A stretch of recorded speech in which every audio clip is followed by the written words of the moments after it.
So what are like the latest news around the like Russia and US and Trump administration? Because Trump's been crazy lately. Like the scandal in the fucking White Office with Zelensky. White Office. The White House, whatever. White House, Oval Office, yeah. Bro, there's basically just the Trump Zelensky meeting, right? I think everyone who's watching this probably knows what happened. Just in general, right? But I've seen just so many memes of it online. Just like after the meeting, Trump and Zelensky, you know, and then there's like a picture of like Xi Jinping or like Putin. Yeah, just like calling each other, just like laughing their asses off. But it's actually hilarious. Yeah, I guess we are celebrating. Yeah. Our like the Eastern Bloc. I guess finally something's happening. You know, yeah, I've seen a video online. Basically, some guy in 2021, he predicted that the alliance of US and Russia is inevitable.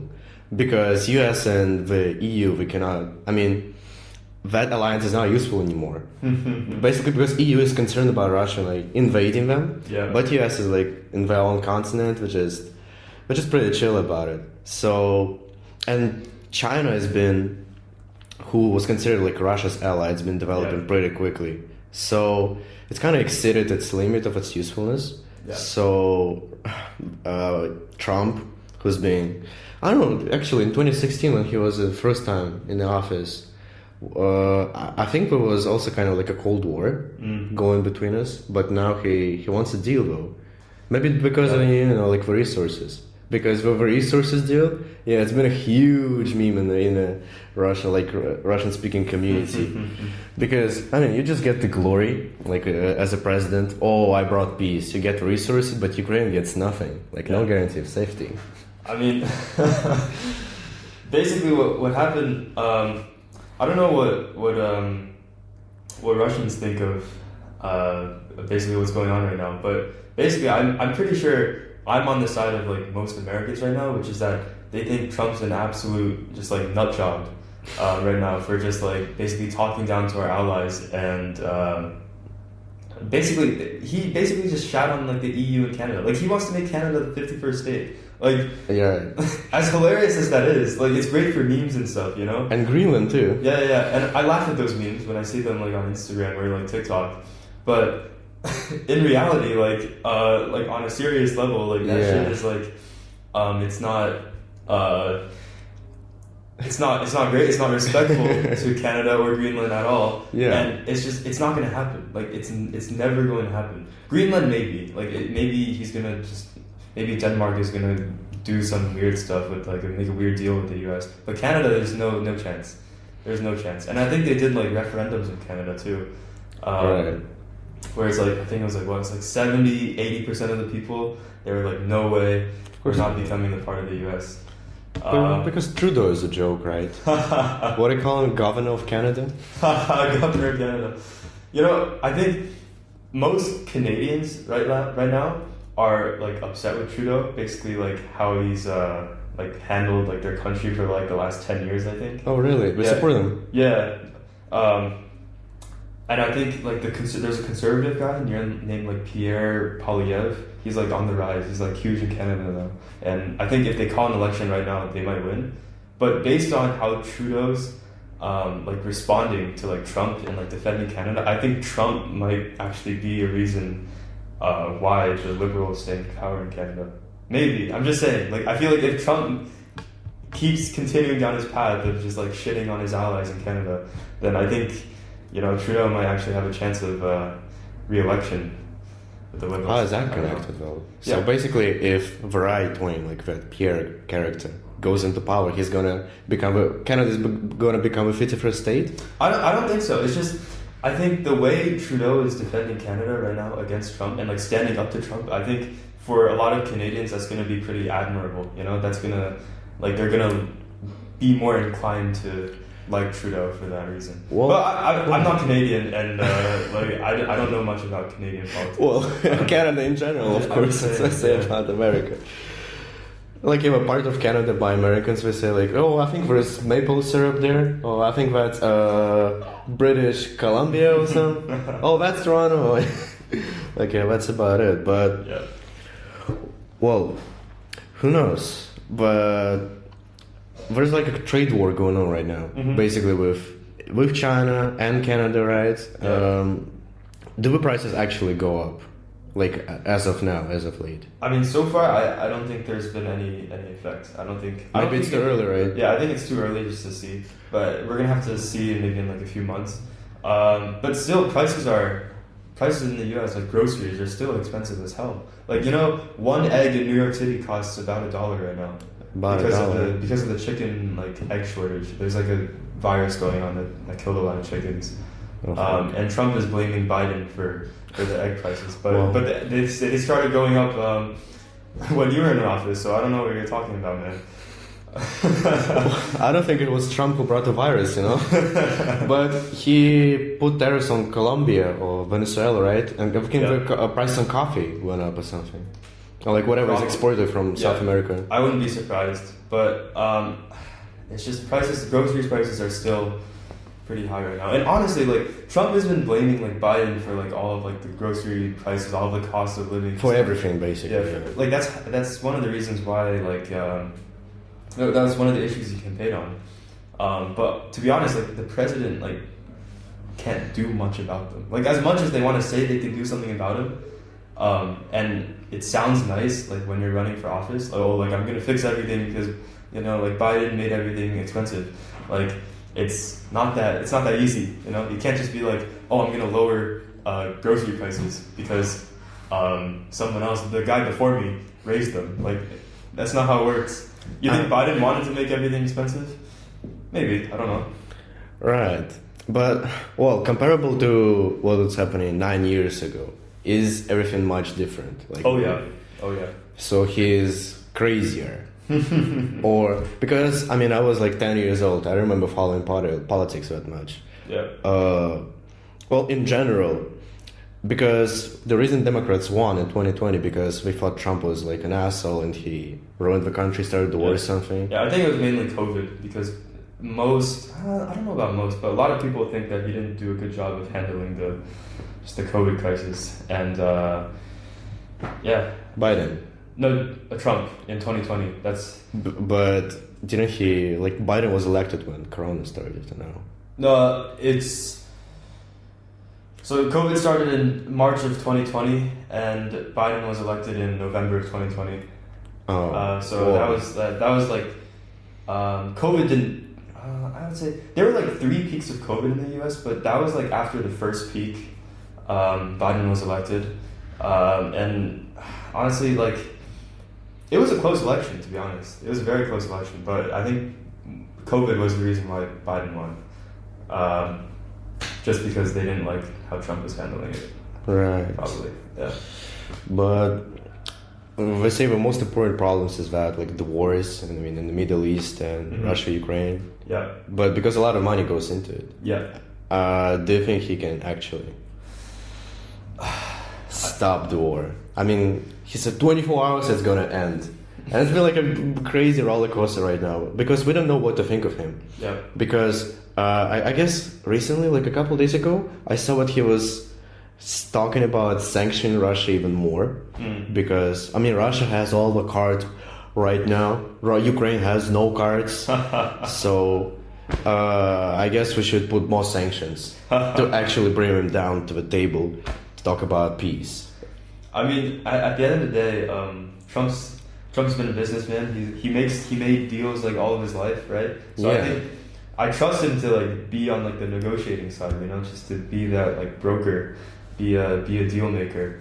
But whether or not that translates to if you can end wars or not, who knows? I honestly don't know. It's just this kind of stuff is just really unpredictable. Who knows what's going to happen in the next few months, Yeah. But I would say that he is definitely a better choice to ending the war than Biden or Kamala. I would say that. Because Biden would put more money. Yeah. Because apparently they did stop the war in Israel when he stepped into office. Yeah, I think... It was like a ceasefire. Yeah, I think, honestly, just because Trump and Netanyahu are friends, just because I think a lot of that goes into just Netanyahu like just cooperating, being a better ally maybe. Or like a puppet. Yeah, he might be. Who knows? But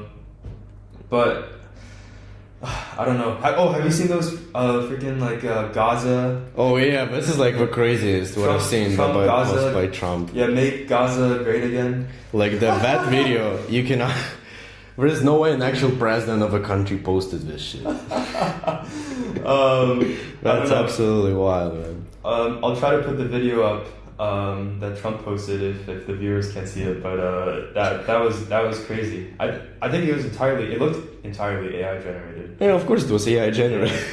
That's I wonder if he did it himself, but he just reposted like from some Instagram account. I'm not sure what other than watching it myself on his Instagram account. I haven't seen any like mainstream media outlets like write about that post. Well, I haven't seen it on the news. Like, I feel like that post was just ridiculous. You know, it's like it's crazy coming from the official account of a president, and I didn't read about it in the news at all.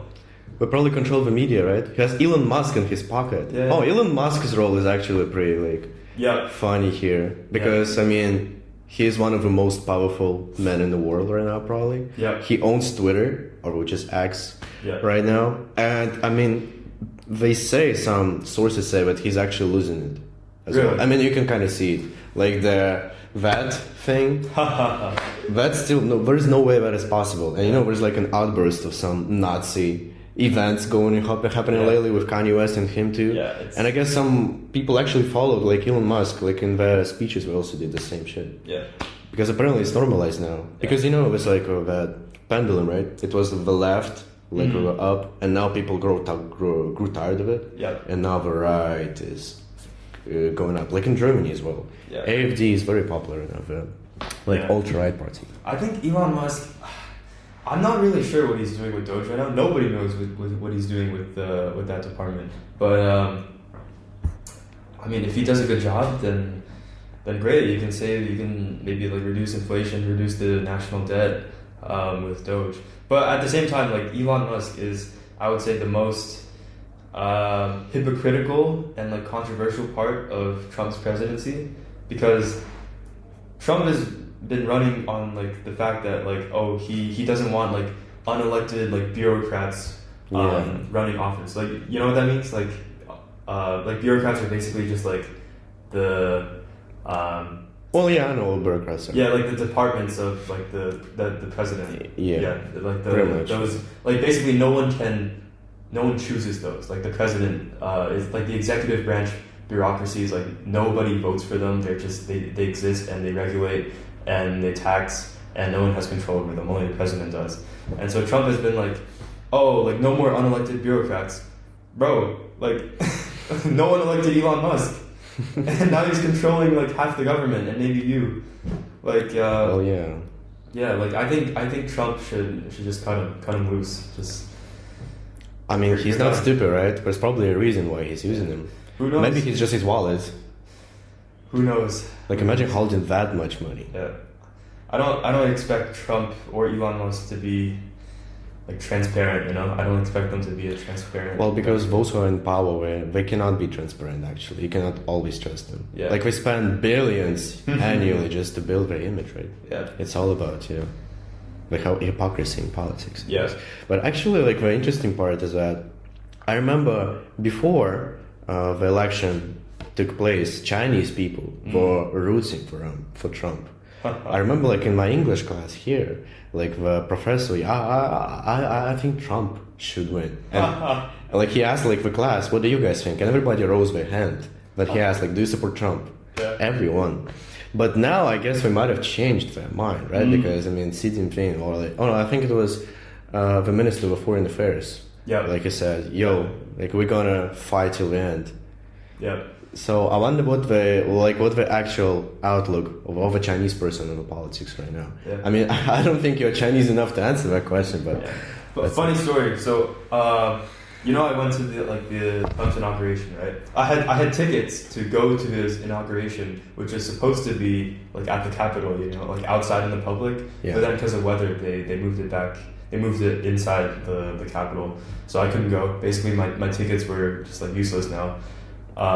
And Trump, he decided to like host a rally like the day before the inauguration at like a 20,000 seat arena. Mm-hmm. And the problem is there's hundreds of thousands, maybe millions of people in DC wanting to see Trump, right? So there's no way everyone's gonna get in. Okay. And so my friend and I, we arrived in DC, put our bags down, and then we decided to wait in line to go to the rally.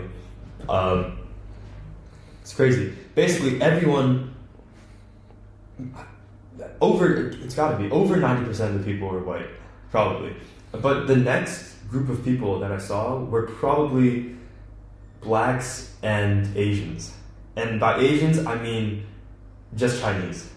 Maybe like Chinese Americans, people from China. I was waiting in line. We were waiting after like 2 hours. It was snowing. It was brutal. It was snowing. It was cold outside. It was wet. My feet were like soaked. It was annoying as hell. But then I turned around and there were just like two maybe like Chinese people in their like 50s, and I'm like I spoke to them in Chinese. I'm like, yo, where are you guys from? Like, are you just here for the rally inauguration? And they're like, yeah, we flew in from Beijing. Wow. I'm like, what the fudge, bro? Like, oh my, you flew from Beijing like the day before just to watch Trump, bro. Like, that's crazy dedication. You're not even American. We're like Chinese citizens. Yeah. They're not even American. And they're like, oh yeah, we love Trump. And we just want to see him. I'm like, wow. That's crazy. You literally flew in from Beijing just to see Trump's inauguration. That's like some crazy rich people, or maybe there's some actually dedicated Trump lovers. It's probably both. But age like milk. That's crazy. Yeah. And yeah, I think in general, like, especially like, okay, ABCs, like people that were born, or like people my age that were born in America and raised in America, I don't think many of us are like, I don't know too many that like Trump. I think vast majority are just pretty like moderate, neutral, maybe leaning towards the Democrats a little more. But I do know that most of our parents are Trump supporters. Like most first generation Chinese American immigrants are Trump supporters, and it's just like I saw like some of the WeChat groups that they're in. All they do is just send like Trump, like Republican, like slogans, like WeChat reels. Yeah, it's crazy, bro. I think WeChat, there's probably like 90% of the people on WeChat are probably like Trump supporters. You know what I'm saying? Well, I guess because China, I mean, like if you're actually using Chinese WeChat, it's probably propaganda there. I mean, that's like the only reason I could think of. It's hilarious. But yeah. I mean, you would think why? Why exactly do we want Trump to win over Campbell? We want it. I mean, I don't know. Maybe I guess what's in their head, because like politics, it's so complex right now. But I guess like the CCP will have something in their heads. I think Chinese people are just used to having like an old guy in office. You know, like an old, like a big old, very like powerful and like Sigma guy. You know, it's like in their office though. But yeah, I guess they would want someone who like is of use to them to be in the office in the US. In their country, yeah, sure, but. Yeah, I guess although there's a reason. I don't think most Chinese people like want to see like the U.S. like go down. You know, like they still see it. I think most Chinese people, at least like maybe like a few years ago, like they see the U.S. as like a just a great like the world's most powerful country. You know, like they have to like respect it. You know, and maybe they're like, oh, like wow, Trump is such a cool figure. You know, like we have to like stand behind him because he you know feels like sort of like Chinese in a way, you know, like sort of not Chinese, but like something that you would like see in China, you know. Not really, to be honest, not really. Well, honestly, I have no idea why. I really can't explain it. Well, I guess it all comes from government, because apparently there's like a huge racism coming towards Americans from the actual mainland people here. Like some people told me that if you just tell them that you're American, I think it's especially for ABCs here, it's even worse, because if you're just a Chinese who has like American passport, they envy you. Do you have such experience? Sometimes, yeah, sometimes. Yeah. It's like sometimes I'm like with my dad, and then he like tells his friend like, oh, like my son's a U.S. citizen. He like I have to because like we're checking into a hotel like with his friends, right? And then they all like pull out their like Jones, you know, and they're like, oh, and then they're like, oh, like give me your Jones, and then I give them my like passport, and they're like, oh wow, like, that's crazy. Like I didn't know you were. That's unexpected. I didn't know you were like Meiji American, bro. But yeah, I mean I don't think. I'm not sure. At least people in like the big Chinese cities, they see like Americans like decently. Like they're much more international. You know? Yeah, like, I guess if you ask a villager, he's gonna like have a different opinion. people in like rural China and like smaller cities, they're just gonna be mind blown. Like they're just gonna be absolutely like taken away. Yeah. Well, you do have such experience because I have no such experience. If they're from Russia, I'll be like oh, and we always talk about like a friendship between us, even though that's not a very strong friendship, right? I guess it's just an alliance because it's useful to both of us. Yeah. But yeah, I guess to Americans, like the propaganda over the last years, I feel like European from the West, US, they just instantly look at you differently. Yeah. Especially if your Chinese is bad, if you don't know their culture, they look at you like a barbarian who's gonna came to China to invade and like to conquer. Yeah. So yeah. The thing is, I've gotten so many like the thing is, I feel like I'm pretty like loud in public, especially with my friends, because like I speak English most of the time with you guys, or like on the phone, and like as I'm walking in public and I'm speaking English, I get stared at so much. I can feel the stares. Like even if I'm like not paying attention, I'm just like sort of keeping my head down or like looking at my phone. Like I can feel the guy walking past me, like just like grabbing a quick look, you know. And it's like it's so obvious. Like they don't even try to hide it like anymore. Well, maybe they think that your English is just good. Maybe they think of you as their own.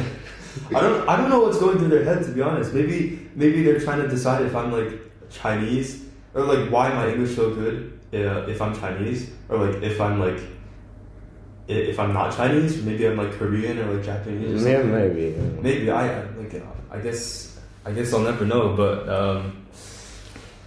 yeah, it's crazy. I mean, do you get like stared at as like a foreigner? Because like, you're pretty obviously not in Beijing. Really? I mean, in Beijing, maybe sometimes do you get extra attention, but when I was in Xi'an, when I lived in Xi'an for a year, like people were taking pics of me in a subway. Really? Yeah, like someone coming up to me. There was one girl. I was with my friends. We were like walking out in the mall, and she just saw us and she was following us for like 30 minutes. And then in the end, she was brave enough to come up and ask for a WeChat. Like our campus was maybe like an hour away from the city, and we lived there. And we started texting, and I was like, "Yo, do you want to pull up tomorrow?" At like 7 a.m. She was like, "Okay." She was ready to go like an hour, like some advent of a subway line just to see us. I mean, the people are crazy there. That's crazy. Even though it's like a 10 million people population city. Wow. I mean, if you go to a village, you're definitely going to get extra attention. That's crazy. Yeah, that's like, people, how it was in 2000s. So if you basically saw a foreigner, they would come up and touch you. Yeah. Because we thought it's something fell from the sky, like a divine creature, right? Yeah. But here, everyone got used to it. Yeah.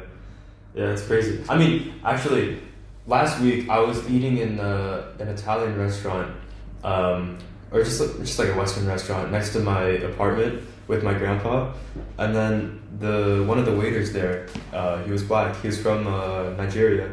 Oh. We talked for a while. I was waiting for my food, and he's like, "Oh yeah, I'm studying. I think he's at UIB." Oh. Yeah, he's studying there. Technically, he's illegally working. Because I asked him, he was like, "Yeah, we're both on like student visas." Like a lot of people do. Yeah, technically we can't do this, but like, I mean, good for him for like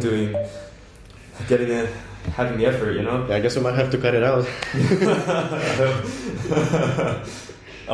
And then, yeah, I left the restaurant, and then there was just people like gathered outside the restaurant, just like a group of people passing by, and they were like, "Oh my god. Oh, 看你看外国人." I'm like, Sure, I understand where you're coming from. Like you don't see like black people every day, but like Yeah. imagine this was in the West. Like that's crazy. Like Because you do that to the wrong person, bad things are gonna happen to you, bro. Like you're getting like if you're just being called a foreigner, not like not like a Russian slur.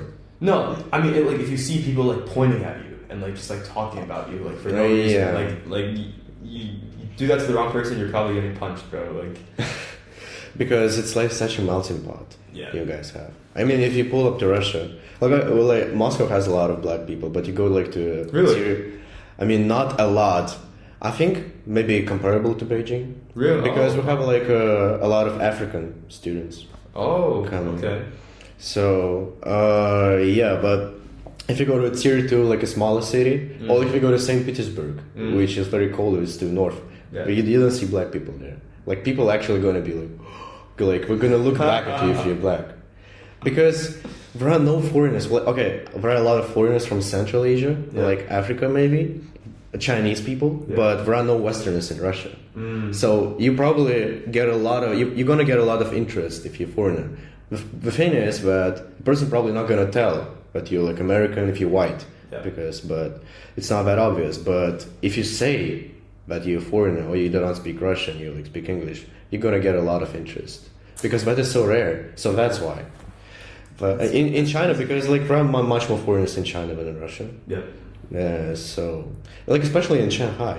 Yeah. If you come to Shanghai, it's such an international city. You have like all those international chains, and you see foreigners everywhere. But that's like kind of like a gift and a curse, like the attention. Sometimes that is so interesting. Like I feel special now. Yeah. But then when you get like every 30 minutes, like an hour, you get pigs taken, people come up to you, you get tired of it. You feel like in the zoo, right? Yo, low key, kind of. Because, I mean, this is my 7th month in China, living in China, right? And I'm still not used to, like, the staring in public. Like, just, like, walking the streets or, like, being in the subway. Like, I feel like I get stared at, like, just for being tall sometimes, like, in the subway. Because, like, I like, really stand out in the subway because I'm, like, I don't know if the camera can tell, but I'm, like, in the 190s, you know? But it's just like it's so obvious. I don't know if people like try to make it discreet, but it's just like I see you like looking at me, bro. Like it's also the culture, right? Because it's normalized. yeah. Also, like people, spit in the street or like talk loudly. So in the US, you might like if you stare at somebody, you're gonna feel weird and people's gonna like feel in danger. But here it's I don't know let's say like if you're like looking, actually no, I don't. Thing is like if I'm in New York, right, and I'm like taking a subway, like even if I'm like blasting music, like being an absolute dumbass, just like shouting like even like racial slurs, probably I'd get like a look or two, but then they would just like look away and just be like they would just ignore you, But like that's definitely not the case here. That's 100% not the case in China, It's just like in New York, I feel in the US, actually in Europe too, when I was like visiting London, like it just feels like everyone's like in their own world. Everyone has seen shit. Like. Yeah, like they don't care anymore. Everyone's seen shit. They don't care. Like it's kind of a nice feeling. Like low key because like you're just walking around and like everyone's minding their own business. But like in China that's not the case. That's something to get used to. It's not like a bad thing. Yeah, it's just different. It's just different, and it's even after 7 months of being here, I'm not used to it. Do you feel any like special treatment from professors here? Like we are students, so okay, we've done one semester here. We kind of like now tell. So first of all, I mean, we pretty much passed. Okay, I did pass all my classes, but we did pass those hard courses like calculus, linear algebra. Yeah. Do you think there was like a special foreigner curve? I'm pretty sure there was. I have a feeling like for discrete, right? Like we got like what? I got a 20-something%. I got like 28. Yeah. But okay, to be fair, it's not. You cannot tell if they curve foreigners only because Chinese people they're good by default. Yeah. And so everybody who scored low is a foreigner by default. Man. Yeah. It's gonna be really hard to tell, but I think they're just more lenient in general to foreigners. not a specific group of foreigners, just foreigners in general. I mean, that's why they have like the foreigner, the classes. Yeah. Yeah, that's easier. But maybe at other universities, but at Tsinghua so far, I haven't felt any sort of like bias or too much bias because I'm like from another country. I don't know about you because sometimes like it's if you know the professor personally, like it'll be different because I look Chinese and they probably can't tell that I'm not Chinese unless I like tell them. Yeah, I'm not. But I remember I came to a discrete professor after the exam. Like I remember, like I just leave the exam room and I know I did bad, so I had to like come up and talk to him. Mm-hmm. And the professor was not here, but the Zhujiao, like the TA, told me that the professor is gonna he's gonna consider that you guys foreigners, so he's gonna raise you grade a little bit. But I guess that's everybody though. Well, because of course education is a business, and they want more foreigners to come because that brings like the ratings. So they don't want us to fail in the first semester. Yeah. But the question is it gonna follow up this semester? Because we have some hard classes, you know, and especially that's the professors, but also for us students, right? Mm-hmm. We're in the computer science, and I guess in the computer science, the average student here, he just doesn't give a fuck about who you are if you're foreign. He's just focused on himself and studying and passing, getting a 4.0. Yeah. I guess in other departments, like the people I talk to, they say it's completely, like it's not completely different, but people are more open, they want to meet you, like they're more interested in you. But here, people they're just so different. I mean, do you have any friends from? Mainly students from the CS. I mean, I talk to a lot of. Actually, I don't talk to them regularly, but like the people in like my class, like the Tsinghua class, like like when we get together, like I have. You still go to those class meetings? Yeah, I went to one last week because it was Women's Day. Damn, I haven't been to one in like half a year. Maybe I should start coming. Yeah, I went to that one, and I talked to a few kids. Although most of them are from Beijing. Oh, one thing I noticed, just like there's a huge difference between kids that grew up in mainland China in the big cities. Compared to like smaller cities with not much like foreign influence, you know, international like. What do you notice? Influence, like the kids from Beijing, pretty much like all of them, even in computer science, like they're super easy to talk to and they're like super like open, and a lot of them actually had like Instagram, and just like they're on like Western media sometimes. The people from like smaller cities, like the more rural areas, more inland, they just tend to be, I don't know, I guess quieter and definitely more nerdy and focused on their studies.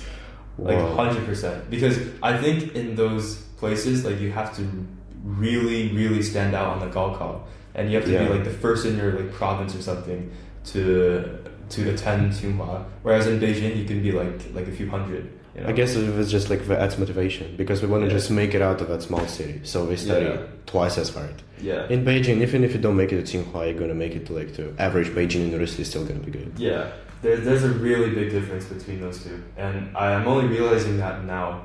I didn't see that like 5 months ago when school started, but I mean that's just one of the things. I guess academically, I feel like it's honestly pretty similar to U.S. universities here, other than having class till like 10 p.m. sometimes. But night classes. Night classes is just a fucked up thing here. Yeah, but other than that, I mean, I feel like classes are structured similar to what they are in American universities. I think maybe I don't think they can be much different in themselves, you know, like classes are just classes. Yeah, it's just the same program. Yeah. But I've never been to Western universities, but I can really look from what I've heard from other people is that Western universities are much easier to study there. It's not because of the classes themselves. It's just because you don't take language courses, you don't take general situation of China courses. Yeah. You don't have that PE standards that are absolutely crazy. Like for the viewers here, last semester we had that like physical assessment in the PE class, and that assessment they graded the BMI. So if you're just too fat, you're probably gonna get like a lower grade, and you might fail because you're fat. Yeah. Imagine doing that in the West. People would fucking riot. I can't imagine like the PE classes in China like being put in the West. Like it's insane. Like nobody, like there would be huge like there'd be a huge outcry against it, and then people would just be protesting left and right. 10% pass rating probably. Probably, yeah. I mean, like, what was it? 10% was that like BMI thing. Yeah. And like that 1 kilometer, and then you have to do like pull-ups. You have to run like a 3K, and then you have to do. Yeah, it's very hard. They grade you on how many jump ropes you can do in. Yeah, and also the fucking Tsinghua turn. Yeah, and then we have to do. It's like basically like a sequence of moves you have to learn. Yeah. Memorize. That's crazy. I mean, that's something I would expect in not even high school, to be honest. Like they're just like training athletes. Yeah, like middle school or like elementary school. I mean, I've never had that before. Like someone just numerically grading my martial arts sequence that they taught. Like it was weird. I mean, I understand why they do it, because like just how education is in China. Like they it's just study. People don't really exercise by themselves much, like on their own will. It's just the culture here, and basically, in my view, like the government and Tsinghua, like they're trying to build like the next generation of healthy nation. Yeah, of the best, like the most intelligent, the best like Chinese people, like starting from their youth, starting from this university, and so they have to like foster like a habit of just like being outside. But although I just disagree with them like forcing this on the kids. Like this is something that like has to be taught to you like by your parents, like from a young age, from elementary school all the way to like when you leave your house for like college. This is something that like has to be taught to you. And that's something that was taught to me. And that's why like I go to the gym every day, I work out, I play soccer, play golf on the weekends maybe when I have time. It's just like I do these things for fun, but like I don't think that's like a normal thing in China even. Yeah, because you're different. I mean, you had time actually. You had a time of day to actually do sports. People in Tsinghua, they just didn't have time. I mean, even if the parents kind of like taught them to do sports, go outside, they wouldn't do it because we're just too focused on studying. Yeah. Well, but I still agree that the requirements and the standards are just too high. Yeah. What did you get last time? I got like a 60 something total. That's because I didn't do the 3K. I mean, I did it and still I got 0. I ran twice. Because my class was outside. Like imagine like every Wednesday, 10 a.m. Just go out, it's like -5 degrees Celsius and you just like run the 3K. Yeah, they told me like 60 is the pass mark, and I was already in the 60s, and I was like, oh, how much is the 3K? Like 20 or like 30 points. Yeah, 20. So I was like, oh, I'm already passing, and this is like literally like 1 credit out of like the 20 something credits I'm taking. So I'm like, so you got like a D. Yeah, I got a D as well. Yeah, like I don't care. Do you know like Jack, like the guy who's 2 meters tall, he like plays basketball? Oh like, yeah. The main athlete got a D as well. Like imagine.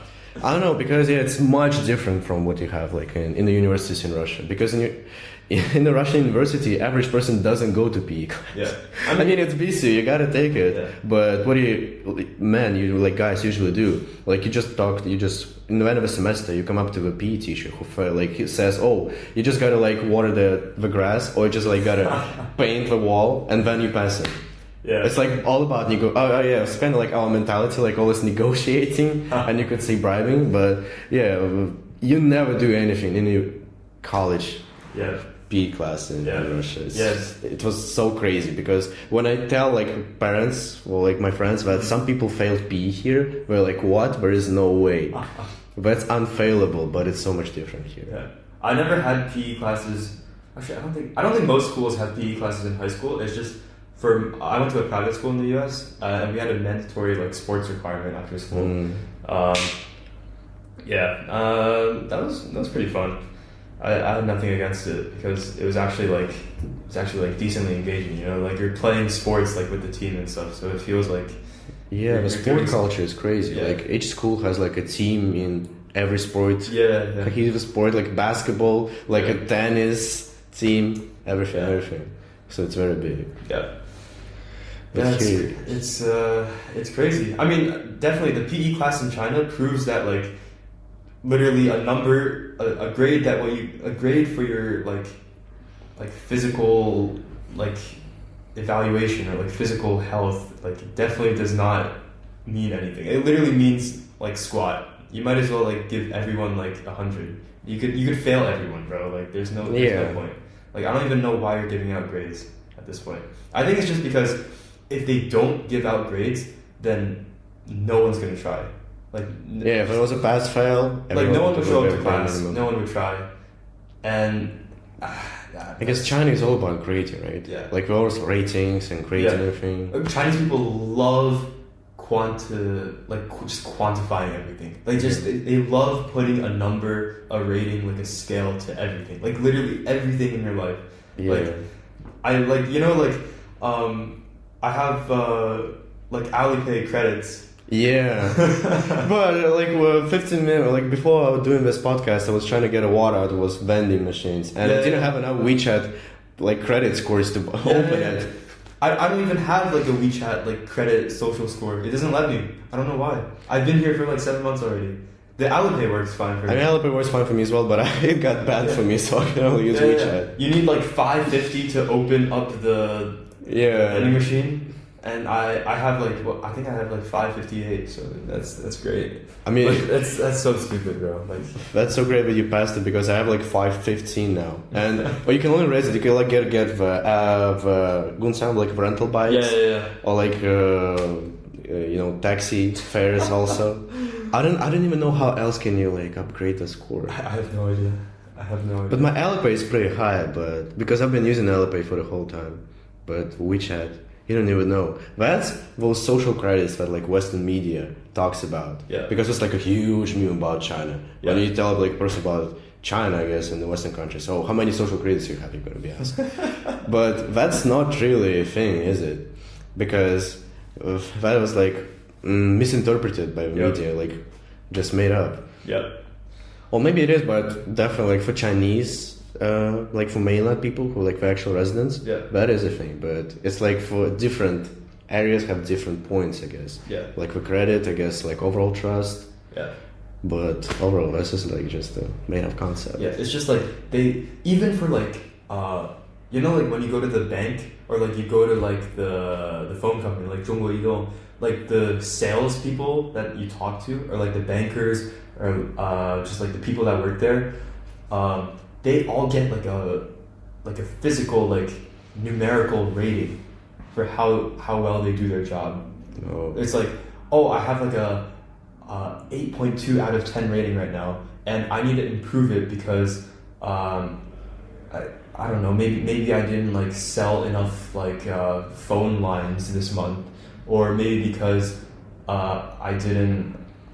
I don't know, like I don't know. Maybe I didn't like smile at the customers enough. Did a guy like share this to you? No, I could see it like while I was like doing like my getting like a phone number. Like I could see like this guy like had like the customer. They advertised it to the customer. Like this guy has a 7.9 out of 10 rating as a banker here. I'm like, I don't need to know that. Like I don't care. Like that's. Like, that's so petty. Like, why? Like, just don't do that, bro. Like, oh my god. You would think that it's because China is all about competitiveness, and I think that you might look at it as a good thing because very high, like the public school system is just actually like good because students have actually like when they graduate school they're actually smart and the overall level is much higher. Mm-hmm. I guess our war like it was. From the beginning, from primates, it was about competitiveness, who survives. It's not about how good you are, it's about are you better than the others. Yeah. I guess that's a lot of stress, because that's why, like, the suicide rates are crazy. Because actually, like, when I was in San Diego, I don't remember if I ever tell this, but we had like a campus. It was a campus only for graduates and masters and our language here people. Yeah. And throughout that year, just that year alone, from what I personally heard of, I've heard about 4 suicides right on campus. Wow. And that's graduates. That's not high school. That's not bachelors. These are people who are like 24, 25, and they're like, no, I cannot like cope with that stress because it just they have so much on their shoulders. Yeah. Like the society just pressures them to do this, to do that, and they just have so much, you know. Okay. Anyway, like my friend who lives in Beijing, he told me about he like keeps sending me shit that like he's seen over his childhood. There's like a big mall with a lot of floors, and from like the top floor you can see down to the bottom floor, and so many suicides have happened there. And he like told me about like so that's like the suicide spot. Yeah, and he like told me about like how he's heard about all of these things like throughout his childhood because he grew up there, you know, and there's been like multiple people who have jumped off in that mall. That's actually wild. Yeah, but like you don't hear about it from the government. You don't hear about it from the police. You only hear about it through word of mouth. And like back home, when I was in high school, a student at a nearby school, not even nearby, it's just like another private school, maybe like 15 miles away, he committed suicide, and we held an entire like assembly the next day for like an hour, just like talking about that and like the seriousness of it and like mental health, just like coping mechanisms, you know. Yeah. And during my senior year of high school last year, there was a teacher that committed suicide. It was really sad. Everybody liked him. He had a 2-year-old daughter too. It was crazy. He was married. It just came out of nowhere. And then one Sunday, we were just called to school. Just like another assembly, just to like talk about it. You know, it was crazy. But yeah, like these kind of things in the West and in like America, like you hear about it from like the authorities. You hear about it from like the higher up places. You hear about it from the media, but like not here. And I don't know. I don't like that culture here. That is so representative of different approaches. Yeah. Because in the US, you actually address it and you try to like fight it, and so that doesn't happen anymore. But here, the government just hides it. Yeah. But I guess you cannot kill the word of mouth. People are still gonna know. So I guess you should be open about it. But we're not the ones to criticize the government, I guess. Yeah, I would be careful if we're gonna talk about this in China, you know. Yeah, the walls have ears. But yeah, so that's what you deal with, like with pressure. Like I guess that's how you mentioned. Like in Japan and South Korea, that's all the same because the higher the population, the higher the competition, the higher the stress. Yeah. So, I mean, imagine like if there was no that competition culture in China, it would like there wouldn't be that rapid growth. Like the economy wouldn't blow up. Yeah, it's just the people, and also like the patriotism propaganda, like that, which is people. Actually, people I talk to here, they're so devoted to serving the party and the government. Yeah, like that's evident in their words. You just don't get those answers. When you ask for motivation, like people in Russia and I guess in the West as well. Yeah. And I guess in Russia it's like actually vice versa, like the opposite. Yeah. Like if you ask a person, yo, why do you work? Why do you like put in all those hours? He would probably tell you, I want to leave. I'm trying to hop on the plane and never come back. Well, some people don't, some people do, but that's just a different outlook on the government. Yeah. I mean, even though it's the Chinese Communist Party, communist is the key word there. China is literally, in terms of business, I feel like it's maybe like the most capitalist place in the world. Yeah. Everybody who's like thinking of like starting up a company, or even just like current companies, like they have to. It's just crazy competition to be the best. Because it's just such a competitive environment. They're trying to like improve China. They're trying to like be a bigger player on the world stage. It's and the government can only like rely on this competitive, super like hyper competitive capitalism just to like fuel their economy. I guess there's no other way. So maybe it shouldn't be called the Chinese Communist Party. Although I would say like this is probably like the only thing that's not like socialist or like communist about the government. But Well, I guess it's just like it was a communist, and Yeah. it has a name. It has that like feeling into it. So Yeah. it's gonna, and also like for like religion people, how do you say like in English, like Confucianism? oh yeah, Yeah, because that's basically a made up religion. Like it's just a set of rules. yeah, Like you could argue that every religion used to control people, but here that's so artificial because it's just like the fusion of different religions, like concepts like together, and it's just like that. First, like the best version of like a people's like the country of a human that doesn't even have anything to do with God anymore, right? yeah, So like the tools that we use like to create the devotion, also like the competitiveness and willing to go as far as needed for the country and for the Yeah. cause. This is just absolutely crazy. yeah. I mean, yeah, China is actually, I don't know. It's like I wouldn't call China atheist.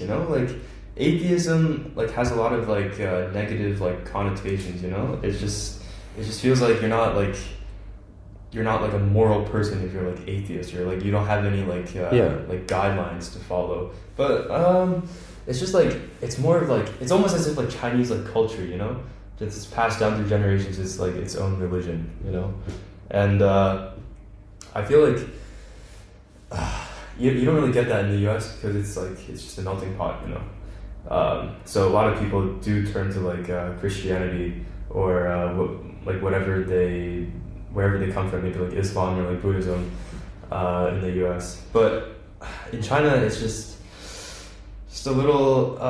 It's just different. Everything's different. I don't even know how to say it. Like you have to like if you haven't been to China, like you have to like come here one day and experience it because Definitely. It's like actually like people are living in their own world, But yeah, like the perspective you get while traveling, perspective you get while living here is absolutely like different. Yeah. Because I guess the reason why not so many people just like oblivious about what China is and the culture is just like first of all it's a language barrier.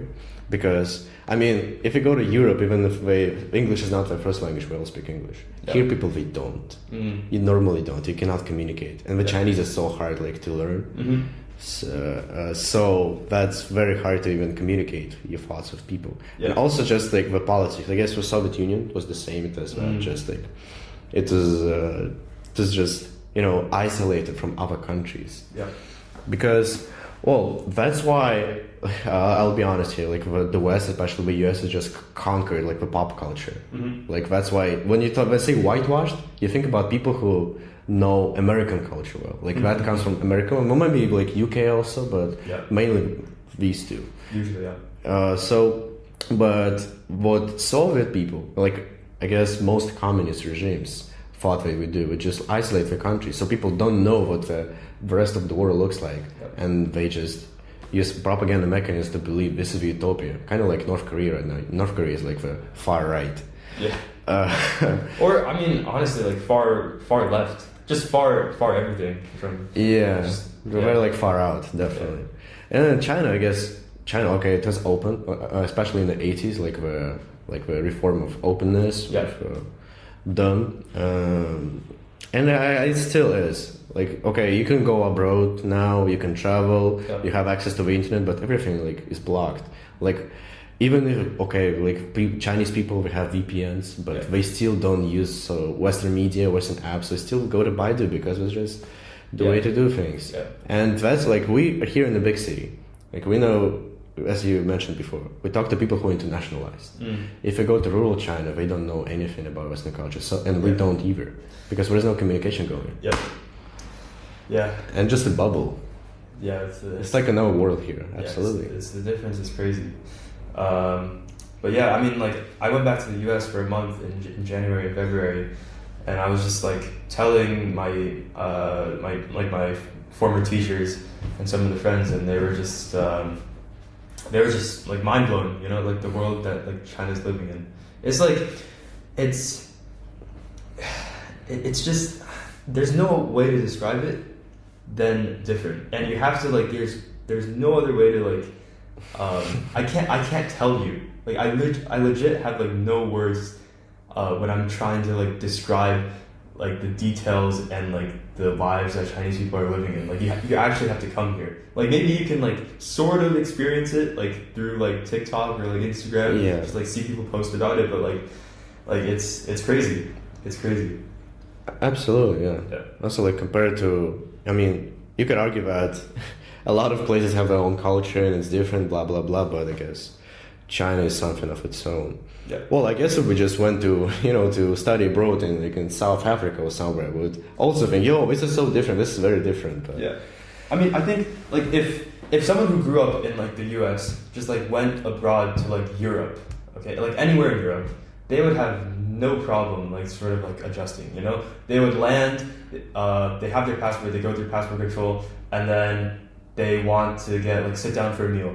They pay using their like American credit card. yeah, which is still accepted. They don't really have to get cash. I mean, you could if you wanted to, but pay using that credit card. Go to the hotel, check in, go on Google Maps, find like what they need to do, find what they need to where they need to go, and yeah, that's a nice trip. There's no like adjusting, but like when you go to China and you land, I would say 99% of the places don't accept like foreign credit cards, and then you're gonna have to get those Chinese apps. You have to adjust to like that Chinese ecosystem because, in terms of like the internet, like just everything that involves the internet, just like payment apps, websites, blah blah blah blah blah. China is like in their own world. Like there's like ditch all of that Western stuff.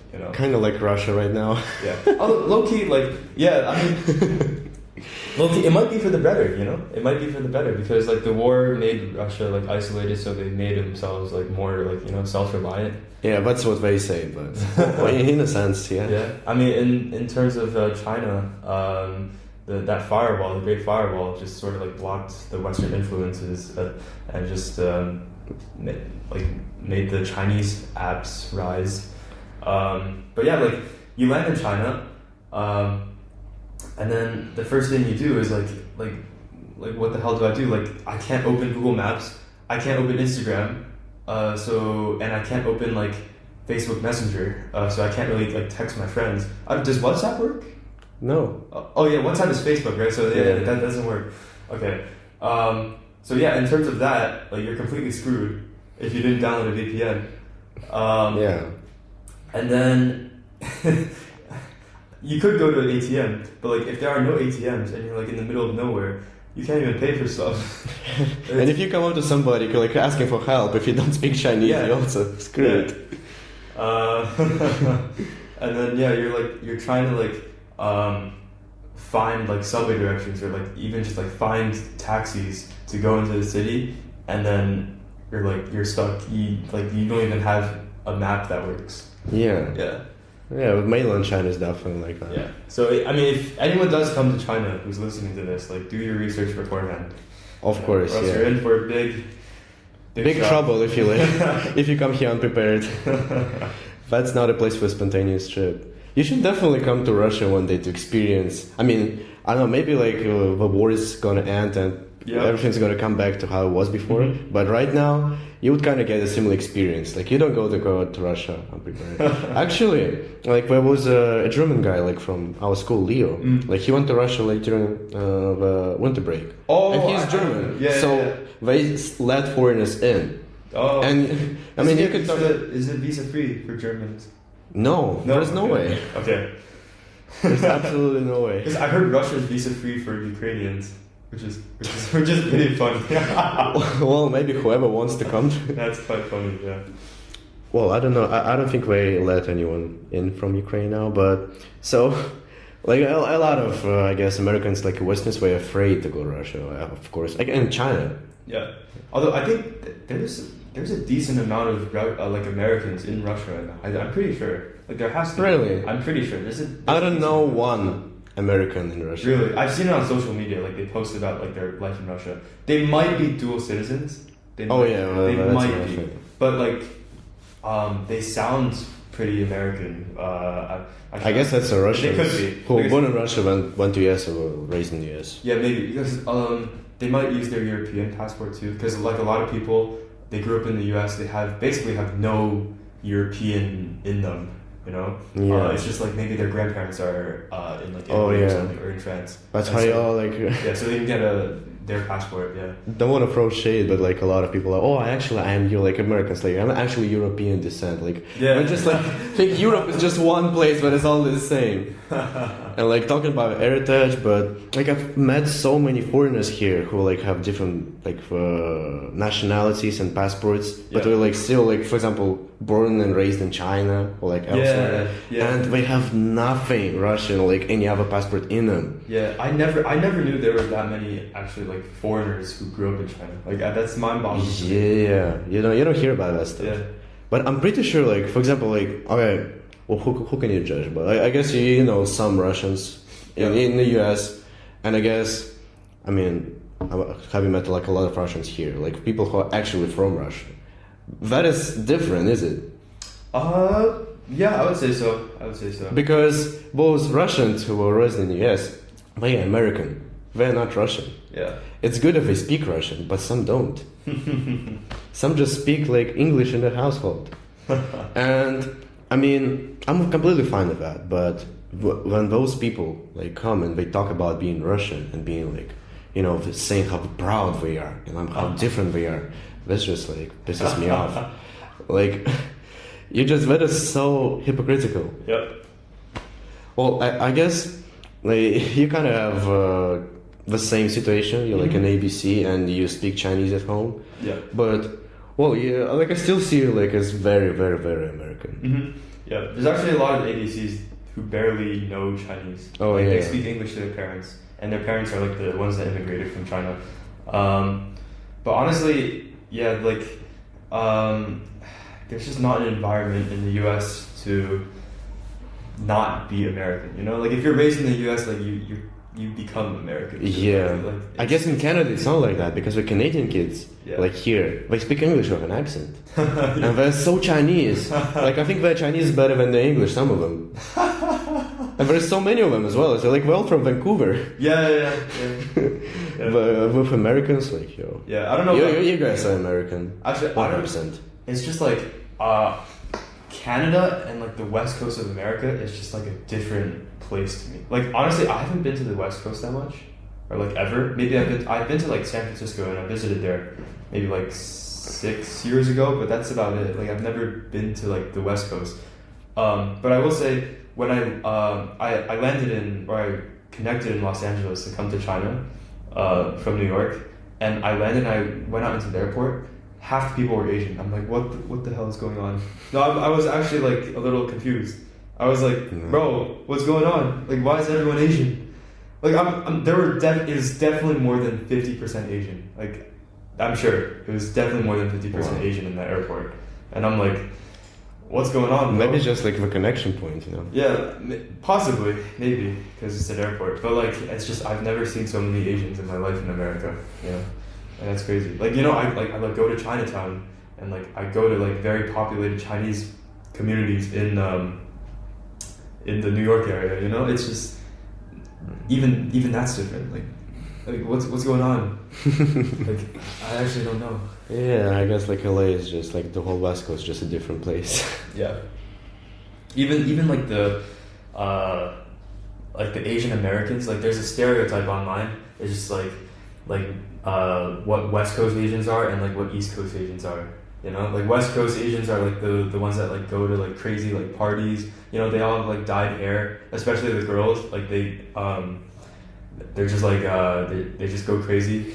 You know, and then like the East Coast Asians are like the piano players, like the violin, good kids. You know, the ones that go to like Or like win math Olympiads. Yeah. American team Yeah. of math. Okay, I don't know many West Coast Asians, but I can totally see that. It's crazy. Yeah. Well, yeah, I guess like the West is just like, you know, Hollywood and like it's more internationalized. Yeah. Or maybe, well, New York is kind of international as well, so. Yeah, it is. Maybe it's the weather. But I grew up in like a 70% white town, So it's like I was the minority, you know. But like if you grow up in California, like in Irvine, and you're Asian, then you're the majority. Like it's crazy. It's like a Yeah. It's completely different in that sense. But still, so yeah, you're like actually more American, but still, you speak like Chinese at home mostly. Oh, sometimes, yeah, most of the time. Funny story. I actually speak Chinese to my dad, and I speak English to my mom. I have no idea why. It's just been something. But are your parents like actually native in English at this point? My mom basically is like a native English speaker now. Like she's lived in the U.S. since like the 1990s, like since like all of that time, and her English is like, considering that like she started learning English in probably like college, in China. She's like really good at English, like definitely better than most immigrants. You know, my dad still has an accent, but like I mean he's pretty decent in English too. Like if he applies for like the citizenship test, which he's eligible, you know, he could definitely pass that, like 100%. Yeah, they don't really have problems with English. But your Chinese is like still fluent. Like when you speak in Chinese, you don't think you just speak. I'm close. Honestly, like 7 months ago when I came here, I still had to think when I spoke in Chinese, especially if I'm like speaking to like like teachers. You know, I have to like actually like think beforehand, like way before about what I'm gonna say, and then say it to them. But like now it's more chill. It just comes more naturally. Yeah, definitely helps. But I will say that like because I've been speaking Chinese for basically like my whole life, so that like it's like it's completely different. Yeah, it's completely different. Because what I thought that the language what you speak at home shapes you. But even though you spoke Chinese at home, like your English is still like perfect. Because I have an Indonesian friend who like lived in Indonesia. He went to like a British school, but he still spoke English at home because their parents are like some Catholics. And he speaks English like perfectly, but his Indonesian is not perfect. You could argue that in Indonesia and Malaysia, from what I've heard from people here, we actually speak a lot of Chinese. Yeah. Because a lot of Malaysians, they don't know Malaysian here. Yeah. Like Chinese is their first language, and whenever like in my dorm, your dorm is like an international hub. Our dorm is actually Asian. And really? overall, like when I see foreigners talking to each other in Chinese, I look at them like, damn, bro, something doesn't up here. Yeah, like, you're definitely from like Malaysia, right? Or yeah, like Malaysians, Indonesians, and them yeah. motherfuckers like playing Minecraft in the common area till like 12 a.m. And like we're loud as Chinese people are by default. And you have to like actually come up to them and tell them, yeah, yo, it's kind of late, guys. You better like go sleep early. Have school tomorrow. But yeah, our dorm is actually Chinese, but that's for better because we actually got to improve our Chinese since we're here. So do you find reading or speaking harder? For me, it's speaking. Really? Wow, that's crazy. Well, if we're talking about like reading this like regular notes, not just the Chinese, but like poetry. I cannot read Chinese poetry. What about like our textbook? Well, I kind of struggle with specialized like terms, like physics terms, math terms. That's kind of difficult. But understanding is the hardest part. Like I go to our class, like our calculus, linear algebra class, and it's like it's so fast, it's in 2x. I cannot understand a thing. I cannot follow. Like with speaking, it gets gradually better, but sometimes people still do not understand me. And I find hard, like I have to look for the word. Like I have to, like my vocabulary is still not there. That's crazy. Yeah. And like I ignore tones completely. Like I don't know any tones. Yeah. So that makes it harder. But for listening also, like for people with different dialects, it's just so much harder. This is the hardest part. Do you understand like 100% of a class? I mean, okay, you don't listen to class, but when you try. When I try, I could, in general, follow at least 70% of. What so 30% still goes like out. It depends on the class, to be honest. Like, if it's more of a math class, then I feel like most of it goes out anyway, just because it's too hard, you know. It's just like you know? Even if it was in English. I don't think it was a language barrier sometimes. But yeah, like in general, like when I took the HSK test, I would understand all of the listening part, pretty much all, like maybe like 90% of it, and then I would get more wrong, like in the listening part, because I couldn't read the answer. Oh yeah. Like I don't know which answer was the right one. I mean, you don't normally read at all, right? Yeah. And then I basically I absolutely like destroy the fucking I like bomb the reading part, you know. But for HSK5, HSK4 I think I got probably like a 90 something, or like a 90. Like a 90. Yeah, in reading. But like HSK5 I got like a like 50s, something like that. Yeah, it's crazy. It's just being illiterate. yeah, I was that was a year ago though. I think I'm much better now that I've spent like a few months in China. But yeah, that and what was the other part of the HSK? Writing. Oh yeah, writing. Okay, I can't handwrite, but as long as I have a keyboard, it's fine because I can just sound shit out, you know. Yeah, but writing is it's hard. Like thankfully right now you have a keyboard, but before when I took HSK test in Russia, I had to actually write it out. Oh. And it's so hard. Damn. Because whereas like maybe let's say 100 characters I can read. It was like no, I gotta say like 100 characters I can like pronounce. Yeah. 60 I can read. It was like 30 I can write. So yeah, especially when you just speak Chinese and don't write it, so it's much harder. Because my Chinese is so textbook. Yeah. So thank you guys for watching or listening to our podcast today. There's much more coming in the future, and as of now, we're on YouTube and Spotify. You can find all the links in the description. Feel free to share your thoughts on today's episode in the comments or leave suggestions for future episodes. See you guys soon. Love.